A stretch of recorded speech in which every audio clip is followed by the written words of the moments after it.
ခိုင်ရီဒါ channel ကိုချစ်ခင်အားပေးနေကြတဲ့ပရိသတ်များအားလုံးပဲမင်္ဂလာပါ။ထုံးလင်းတင်ဆက်ပေးချင်တာဆိုရင်ဖြင့်စာရေးဆရာဆရာနန္ဒမိုးချေရေးသားပြုစုထားတဲ့ဇက်ကြီးဆယ်ဝဲကျောင်းကိုထုံးလင်းပေးနေတာဖြစ်ပါတယ်။ဒီကနေ့မှာဆိုရင်တော့ကိုကူမြောက်ဇက်တော်ဖြစ်တဲ့ဝိတူရာဇက်တော်ကြီးကျောင်းကိုခိုင်ရီဒါ channel ကနေထုံးလင်းပေးသွားမှာပါ။ Subscribe like and share ခေါင်းလောင်းလေးနေပြီးအားပေးသွားပါနော်။ချစ်ခင်ပေးလို့ကျေးဇူးပါဒါဆိုရင်တော့စလိုက်ပါပြီ။ကျွန်မကတော့ခိုင်ပါရှင်။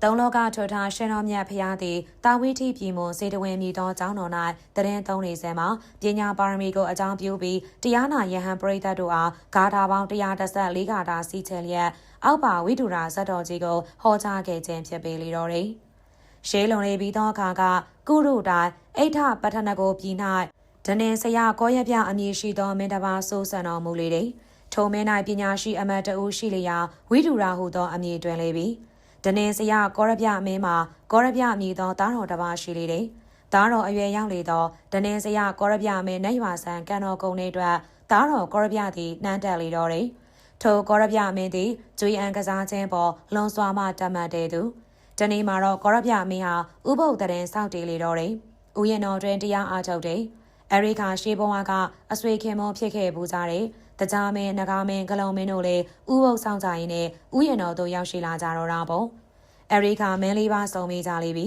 ။အဲ့ဒီမှာပဲမင်းလေးပါတို့လည်းမြည်သူဤတီလာကပုံမမြင့်မြတ်ကြောင်းကိုအတီးတီးငင်းခုန်ပြကြလိတော့တယ်။နောက်ဆုံးမှာတော့ပညာရှိအမတ်ကြီးဖြစ်တဲ့ဝိတုရာအမတ်ကြီးထံအဆုံးဖြတ်ဝင်ကြလိတော့တယ်။မင်းကြီးလည်းအချင်းရာအလုံးစုံကိုစစ်ဆေးလိတော့တယ်။မင်းကြီးတို့မြစ်ကြီး9သွင်မြင့်ငယ်900တို့သည်မဟာသမုဒ္ဒရာသို့စီးဝင်တကယ်သို့မင်းကြီးတို့စောင့်ထိတ်အပ်သောတီလာ၏ပန်းနိုင်သည်လည်းအတူတူပင်ဖြစ်ကြပါ၏အပေလေးပါးမှလုတ်ကင်းပြီးနိဗ္ဗာန်နေရွာဖိမ့်မှန်ရေစူးကြကြည်သာဖြစ်ပါ၏ထို့ပြင်တီလာစောင့်တည်စဉ်အရေးကြီးသောတိတ်ခါပုံများစောင့်ထိန်ကြသည်မှာအတူတူပင်ဖြစ်ပေ၏ထို့ကြောင့်မင်းကြီးတို့လေးပါး၏တီလာမှာထပ်ထူထပ်မြပင်ဖြစ်ပေ၏ထို့သောဆုံးဖြတ်ပေးသည်ရှိလေသောမင်းလေးပါးတို့လည်းဝမ်းမြောက်ဝမ်းသာဖြစ်ကြတော့တာပေါ့ထိုအခါတကြားမင်းကဘွဲဖြူပစိုးကို၎င်းဂလုံမင်းကရွှေဖြင့်သွန်းခတ်သောပန်းကို၎င်းနဂါမင်းကပရညာကို၎င်းကောရပြမင်းကစင်မြင်းတွေကို၎င်းစသဖြင့်ဝိတုရာအမတ်ကြီးကိုပူဇော်ကြတာပေါ့ဒီနောက်မှာတော့မိမိတို့နေရာဌာနအသီးသီးကို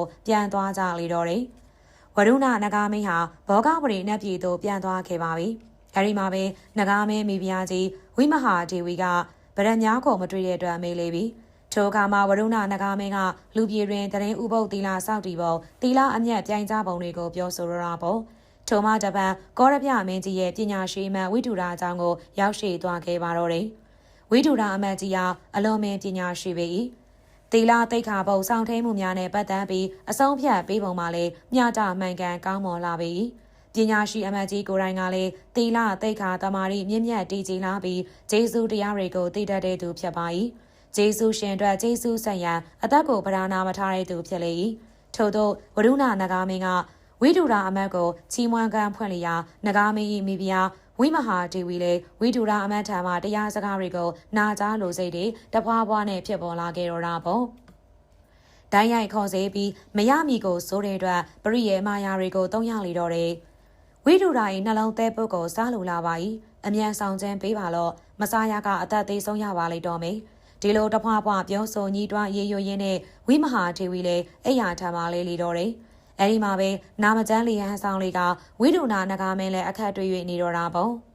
အဲဒီချိန်မှာပဲအိရန်တတိရောက်ရှိလာတဲ့အတွက်နဂါမင်းလည်းအကြံရခတ်တယ်လားမျက်နှာတစ်ပြင်လုံးဝန်းလန့်တောက်ပသွားခဲ့လေတော့တယ်မိဖုရားကြီးရဲ့ဆန္ဒကိုဖြည့်စွမ်းနိုင်မဲ့နီလန်ကောင်းကိုစမ်းစားမိသွားခဲ့တော့တာပေါ့သမီးတော်အိရန်တတိဝိတုရာအမတ်ဤနှလုံးသေးပုတ်ကိုစောင့်ခြင်းပေးနိုင်မဲ့ဖူးစာဘက်လင်းယောက်ျားကိုရှာဖွေပါလို့ဖာခမဲတော်နဂါမင်းကဒီလိုဆိုလေးတဲ့အခါမှန်လားပါဖာခမဲတော်သမီးတော်သည်ကျွေးဟောင်းကိုဆက်လိုသူဖြစ်သည့်အားလျော်စွာခမဲတော်၏အလိုဆန္ဒကိုဖြည့်စွမ်းပေးပါအံ့ဒီလိုဆိုလေတဲ့ထိုအခါခမဲတော်ဝိရုလနဂါမင်းကသမီးတော်အေရဒသည်ဤကိစ္စကလွယ်ကူသောကိစ္စတော့မဟုတ်ပါသေးထိုကိစ္စမျိုးကိုဆောင်ရွက်မဲ့သူသည်လက်ယုံရည်နှလုံးရည်နဲ့ပြည့်စုံသောလူစွမ်းကောင်းဖြစ်ဖို့လိုပေ၏သမီးတော်အနေနဲ့ထိုသူမျိုးအားဖူးစာဘက်ဖြစ်ခြင်းဖြင့်အကျိုးများရှိဖို့သာရှိပေ၏သမီးတော်အစစရရအစဉ်ပြေအောင်စူးစမ်းပါမယ်ခမဲတော်ကောင်းပြီစွာကောင်းပြီစွာဒီလိုနဲ့အိရဒတီမင်းသမီးလည်းကာလာတောင်ကိုထွက်ခဲ့လေတော့တယ်။ရည်ရွယ်ချက်ကတော့လက်ယုံရည်နှလုံးရည်တွေနဲ့ပြည့်စုံတဲ့ခင်မွန်ကောင်းကိုရှာဖွေရန်ဖြစ်လေတယ်။မင်းသမီးကကောင်းခြင်း၅ပါးနဲ့ပြည့်စုံတော်သူဖြစ်ပါတယ်။ ထိုစဉ်နတ်မြင်းပြန်ကိုစီးနှင်းပြီးခရီးထွက်လာတဲ့ပုံနကနတ်ဘလူးသည်အိရတတိမင်းသမီးနဲ့တွေ့လေတော့တယ်။တွေ့လင်းတွေ့ချင်းမြင်လင်းမြင်ချင်းမှာပဲမြတ်တာစိတ်တွေကရိုးဖိတ်စီးစမ်းသွားကြကုန်တာပေါ့။အိရတတိလည်းနတ်မြင်းပြန်နဲ့အပားကိုရောက်လာတဲ့ပုံနကနတ်ဘလူးကိုမော်ကြည့်လိုက်ပါတယ်။အဲဒီခဏမှာပဲနှစ်ဦးသားအကြည့်ချင်းဆုံသွားကြပြီးရင်တွဲမှာပဲကိုစီကိုကမြတ်တာဖလဲမိခဲ့ကြတော့တာပေါ့။နှမတော်ဤမျိုးနွယ်စားတီကအဘယ်နီနှမတော်သည်မြည်သည့်ရက်ဒေသ၌နေ၍ဤကာလတောင်သို့အဖုံမပါပဲတကိုယ်ရဲ့အပေဆောင်ထွက်လာရပါသည်။ပုံနာကနတ်ဘလူးကထို့သို့မေးလေတော့အိရတတိမင်းသမီးလည်းမဆိုင်မတော့ပင်ဒီလိုဖြေကြလေတော့တယ်။နှမတော်ဤမျိုးနွယ်စားတီနှင့်ဤကာလတောင်သို့လာရခြင်းအကြောင်းကိုပြောဆိုရန်အခက်ခဲမရှိပါ။သို့တစေနှမတော်နေဖြင့်မောင်ကြီး၏မျိုးနွယ်စားတီကိုဥစွာသိလိုလာပါ၏။ကောင်းပြီနှမတော်မောင်ကြီးကနတ်ဘလူးအမျိုးနွယ်ပုံနကဖြစ်ပါ၏။မောင်ကြီးနေဖြင့်နှမတော်အားမြင်လင်းမြင်ကျဲမှာပင်မြတ်တာတတ်ဝင်ချစ်ခင်မိပါ၏။မောင်ကြီးအချစ်အားလက်ခံပါမည်လောနှမတော်မောင်ကြီးထံမှဤသို့သောစကားကိုကြားရသည်မှာဝမ်းမြောက်ဝမ်းသာရှိလာပါပြီ။မောင်ကြီးအားတွေးစားမြင်စားမှာပင်နှမတော်၏နှလုံးသားမှာညီတို့မိဘုံဖြစ်လေသည်မသိရင်ဆောင်လောက်ခန့်လျက်မြတ်တာတတ်တို့ကိုမျိုးလွှမ်းခြုံသွားရလေတော့တယ်။သို့တည်းနှမတော်အားလက်ဆက်နိုင်ရန်အတွက်မောင်ကြီးပေါ်တာဝန်တစ်ခုပေးရလိုပါ၏။ညီသည့်တာဝန်များပါလေနှမတော်ပေးရလိုသည့်တာဝန်ကတခြားမဟုတ်ပါစေ။နှမတော်ဤမိခင်ကျမ်းမာရေးနဲ့ပတ်သက်လို့နေပါ၏။စိုးရင်ကြောင်းကြတာမမူပါနဲ့။နှမတော်ဤကိစ္စအရေးအတွက်အသက်ပေး၍ဆောင်ရွက်ရန်ပင်ဝင်မလေးပါနှမတော်ဝမ်းမြောက်ဝမ်းသာဖြစ်ရပါသည်မောင်ကြီးရှင်။နှမတော်သည်ဘောဂဝရီနဂါပြည်ကိုအစိုးရတော်မူသောဝရုဏနဂါမင်းနှင့်ဝိမဟာဒေဝီတို့၏သမီးတော်အိရတတိဖြစ်ပါ၏။ဒီသို့ဆိုကခမဲတော်နဂါမင်းဆိုခဲ့တဲ့အတိုင်းပုံနဂါကနတ်ဘလူးကိုဇက်ဆုံခင်းပြလေတော့တယ်။ဤရေးကိုတွေး၍မပူပါနဲ့အားလုံးအစဉ်ပြေချောင်းမွေ့စွာဆောင်ရွက်ပေးပါမည်။အဲဒီတဲ့အခါမှာအိရတတိလည်းဝမ်းမြောက်ဝမ်းသာစွာဖြင့်ချစ်သူပုံနဂါနတ်ဘလူးကိုဘောဂဝရီနဂါပြည်သို့ခေါ်ဆောင်ကခမဲတော်ဝိဒုနာနဂါမင်းနှင့်ဆုံတွေ့ပေးလိုက်လေတော့တယ်။အမောင်ပုံနဂါဝိဒုရာအမတ်ဤနှလုံးသားသဲပုတ်ကိုဘောဂဝရီသို့ဆောင်ကျင်းပေးနိုင်မှာကအမှန်ပင်သမီးတော်နှင့်လက်ထပ်ထိမ်းများပေးပါအံ့အရိခါပုံနကလေးဝိဒုရာအမတ်ဤနှလုံးသဲပုတ်ကိုမုတ်ချရစီရမှာဖြစ်ကြောင်းဝန်ခံကလေးစကားဆိုပြီးရနောက်ဦးရီတော်ကုဝေဒနတ်မင်းဆန်ရာစတုမဟာရိနတ်ပြည်သို့ခရီးဆန်လေတော့တယ်ဒီနောက်မှာတော့ဦးရီတော်နတ်မင်းကြီးရဲ့အခွင့်ကိုဥပေတံမြင့်နဲ့ရယူတကယ်တော့ဝိဒုရာအမတ်ကိုလည်းဥပေတံမြင့်နဲ့ဆောင်ယူနိုင်ရန်ဝေပုံလာတောင်မှဗရန်များကိုယူဆောင်လာခဲ့လေတော့တယ်ဒီနောက်မှာတော့ပုံနကနတ်ဘလူးလည်းအိမ်ထပထနကိုပြည်သို့ကစည်းလူလင်းအသွင်ဖြင့်ရောက်ရှိလာခဲ့လေတော့တယ်ရောက်တည်ရှိလေတော့မြို့ဝင်ကနေတဆင့်ကောရပြမင်းကြီးနဲ့ကျွေရန်ကစားလိုကြောင်းအကြောင်းကြားလိုက်ပါတယ်ကောရပြမင်းကြီးလည်းကျွေရန်ကစားခြင်း၌ဝါသနာထုံသည့်အလျောက်3ရက်ကြာလင်းကစားမှာဖြစ်ကြောင်းမြို့ဝင်မှာအလုတ်တောင်းဝင်များပြားလွန်တဲ့အတွက်အဲဝတ်ကြေပွန်နိုင်မှာမဟုတ်ကြောင်းတို့ဖြစ်၍ဝိဒုရာအမတ်အိမ်သို့ပြောင်းရွှေ့တဲကိုစောင့်ဆိုင်စီလိုကြောင်းပြန်ကြားလိုက်လေတော့တယ်ဒီအတွက်ကစီလူလင်အသွင်ဆောင်ထားသောပုံနကသည်ဝိဒုရာကိုအနီးကပ်လေးလာခွင့်ရသွားခဲ့တော့တာပေါ့ဝိဒုရာကပညာရှိသူဖြစ်ပါတယ်ဧည့်သည်ပုံဧဝတ်ကြီးပုံနဲ့နန်းတော်သို့အခါစားဝင်တဲ့ချိန်စာပေကျမ်းဂန်လေးလာတဲ့ချိန်ဖျားဝတ်ပြုချိန်လေးမှာတပါကျန်တဲ့ချိန်လေးမှာဆိုရင်တော့ကစားလူလင်နဲ့စကားပြောဆိုနှီးနှောဖလဲကအိမ်ရှင်ကောင်းပြီးသားလာလေတယ်ဤသို့သောပညာရှိပုဂ္ဂိုလ်ဤနှလုံးသေးပုဂ္ဂိုလ်မှစောင့်ခြင်းပေးစေလိုခြင်းအတွက်ပုံနကလည်းစဉ်းစားမရသဘောပေါက်ပဲဖြစ်ရတော့တာပေါ့တို့ရမှာသူ့ဖို့သူလွန်စွာချင်းမြတ်နှုတ်ရတဲ့နှမတော်အိရတတိနဲ့လက်ဆန္ဒရေးအတွက်စဉ်းစားမရတာတွေကိုအချိန်ကုန်ခံအုံနောက်လေးခံပြီးတွေးတော့မနေတော့ပါကြီးဒီလိုနဲ့ချင်းဆိုထားတဲ့3ရက်မြောက်တဲ့နေ့ကိုရောက်လာပြီဒီအတွက်ကောရပြမင်းကြီးလည်းကျွေအံကစားရန်ပြင်ဆင်လေပြီကျွေအံကစားတဲ့ပညာရှင်ချင်းဒန်းတူဆက်ဆံတဲ့အနေနဲ့နေရာထိုင်ခင်းကိုလည်းဒန်းတူဝင်ပြင်ဆင်ထားလိပြီနှစ်ဦးသားတွေးဆောင်ကြတဲ့အခါမှာအသိင်ကစီးလူလင်လောင်ကြီးကမြေတို့ရှိပါသည်ဤသို့မင်းကြီးကမေးလေတော့ကစီးလူလင်အသွင်ဆောင်ထားတဲ့ပုံနကလည်းတန်ဖိုးဖြတ်နိုင်တဲ့ဗရန်များနဲ့နတ်မြင်းပြန်တွေကိုညွှန်ပြပြီးကျွန်ုပ်ရှုံးပါကမင်းကြီးအနေနဲ့ဤပစ္စည်းများကိုယူလဲပါအကယ်တန်တူအသည်မင်းကြီးရှုံးပါကကျွန်ုပ်ဖို့မြည်သည့်အရာကိုယူရပါမည်နိဒီလိုပြောဆိုကမေးမြန်းတော့တာပေါ့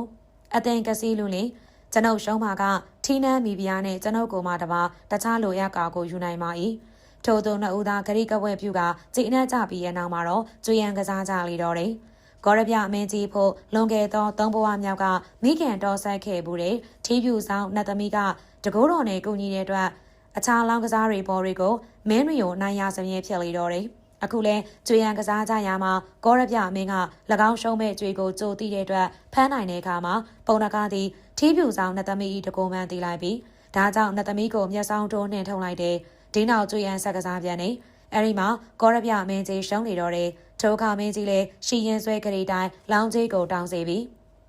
အရှင်မင်းကြီးအကျွန်ုပ်အားဝိရုဒာအမတ်ကိုသာပေးပါလို့အသင်ကစီးလို့လေဝိရုဒာကအကျွန်ုပ်၏အမှုတန်းသာဖြစ်ပါ၏ကျွန်ုပ်ပိုင်ပစ္စည်းမဟုတ်ပါဒါကြောင့်ပြောင်းလဲ၍တောင်းပါလို့အရှင်မင်းကြီးကျွန်ုပ်စိတ်ကိုကပြောင်းလဲ၍မရနိုင်ပါဝိဒုရာအမတ်သည်မင်းကြီးပစ္စည်းပင်ဖြစ်ကြောင်းတတ်သိမှုလင်မင်းကြီးပေးမည်လောဒီလိုနဲ့ဝိဒုရာအမတ်ကိုခေါ်လိုက်တယ်ဝိဒုရာသင်ကလွတ်လပ်သူမဟုတ်လောကျွန်ုပ်၏တက်ရှိတတ်မဲ့ပစ္စည်းတွေမပါဝင်သေးမဟုတ်တော့မင်းကြီးမိကွန်းကနမိတ်ပြမိကွန်းဖြစ်နေတယ်တစုံတရာပြဿနာရှိနေတဲ့အတွက်ကြောင့်တီတို့မေးဟန်ရှိကြောင်းဝိဒုရာစမ်းစားမိတာပေါ့အဲဒီမှာတခင်ဖြစ်သူအတွက်အသက်ဆုံးဝင်သောရွှေဟင်းသာမင်း၏စစ်သူကြီးသူမုခဟင်းသာကိုဝိဒုရာတတိယမိလေတော့တယ်ငါတရိษံမင်းဖြစ်ပါလျက်တခင်အတွက်အသက်ပေးရန်ဝင်မလေးခဲ့ပါမိမိကလူဖြစ်ပါတယ်ထို့ကြောင့်ကျေးဇူးတရားကိုပို့၍တရိယာပေးတဲ့လို့တွေးတော်မိလေပြီအရှင်မင်းကြီးအဘဲတို့ဆိုလိုက်လေတဲ့နီအကျွန်ုပ်ကအရှင်မင်းကြီးကျွန်းရင်ဖြစ်ပါ၏အကျွန်ုပ်ကိုမင်းကြီးပိုင်ဆိုင်ပါ၏အကျွန်ုပ်ကအရှင်မင်းကြီးအတွက်အသက်ပေးရန်အသင်ရှိပါ၏ဒီလိုရဲဝင်းစွာနဲ့ရှောက်တန်လျာကစီလူလင်လေစွန်စားလုံးမိစွာကျေးကြုံကောင်ပိတာပါပြီစွာဒီလိုဆိုပြချီကျူးစကားဆိုလိလေတော့တယ်ဂျပန်ဝိဒုရာ၏စကားအရ၎င်းသည်ကောရပြမင်းကြီးပိုင်ပစ္စည်းမဟုတ်ကြောင်းဝန်ခံပြီးဖြစ်လေတယ်။ဒါကြောင့်ပုံနကသည်ဝိဒုရာကိုခေါ်ဆောင်သွားခွင့်ရလေပြီ။ကျွန်ုပ်နဲ့လိုက်ခဲ့ပြီးတော့ဝိဒုရာဒုက္ခမိတ်ဒီနောက်မှာတော့ပုံနကလည်းဝိဒုရာအမတ်ကိုမြင်းမီမှခိုင်ခန့်စွာချီနှောင်လိုက်တယ်။ဒီနောက်မှာတော့မင်းပရိသတ်ရဲ့မျက်မှောက်မှာပဲကောင်းကင်သို့ပြန်တက်သွားလေတော့တယ်။ပြည်သူပြည်သားပေါင်းကလည်းဝိဒုရာအမတ်ကြီးပါသွားခြင်းအတွက်ကောရပြမင်းကြီးကိုအပြစ်တင်ကြတာ။ထိုစဉ်မှာပင်ပုံနကနဲ့ဝိဒုရာအမတ်တို့မှမြင်ကွဲမှပျောက်ကွယ်သွားလေတော့တယ်။လန်ကီမှာပုံနကလည်းဝိဒုရာကိုဆောင်ယူသွားတဲ့တပ်ဖြတ်ပြီးတော့နှလုံးသေးပုတ်ကိုထုတ်ယူသွားရင်ဒါလည်းကောင်းမယ်လို့ကြံစီမိတာပေါ့ဒါကြောင့်ဝိဒုရာကိုမြင်းမီကိုကင်ဆွဲစေပြီးတောတောင်ထထလှည့်ဘက်ကမြင်းကိုဆိုင်လေတော့တယ်သို့တော့ဝိဒုရာ၏သစ္စာတီလတမာရီတွေကြောင့်အသက်မသေးပဲပင်ပန်းယုံသာရှိနေတာပုံနကလည်းအမျိုးမျိုးချင်းချောက်ပြန်လေပြီတောင်ထိန်မှလည်းပြစ်ချတဲ့တစ်ပင်များတောင်ရံများဝင်းရံနေတဲ့အတွက်ရိုင်းမိကိုင်းမိနဲ့ခိုက်မိသေးတော့တယ်ဝိဒုရာလည်းပုံနကသည်၎င်းအားတေးအောင်တတ်မီကိုရိတ်စားမိတယ်ဤသို့ပြုလို့ရခြင်းရဲ့အကြောင်းရင်းကိုသိလို့တဲ့အတွက်ပုံနကကိုမေးတော့တာပေါ့အဘဲကြောင့်အကျွန်ုပ်အားတက်လို့ပေသည်။ငါသည်အိမ်ရတတိနတ်တကားမင်းသမီးကိုပိုင်ဆိုင်လိုခြင်းကြောင့်ဖြစ်ပေ။အိမ်ရတတိကိုလိုချင်ခြင်းနဲ့ကျွန်ုပ်အားသေးစေလိုခြင်းမှာမြေတိုးဆက်ဆက်ပတ်သက်နေပါသည်။ပတ်သက်ပေသည်ဝိဒုရ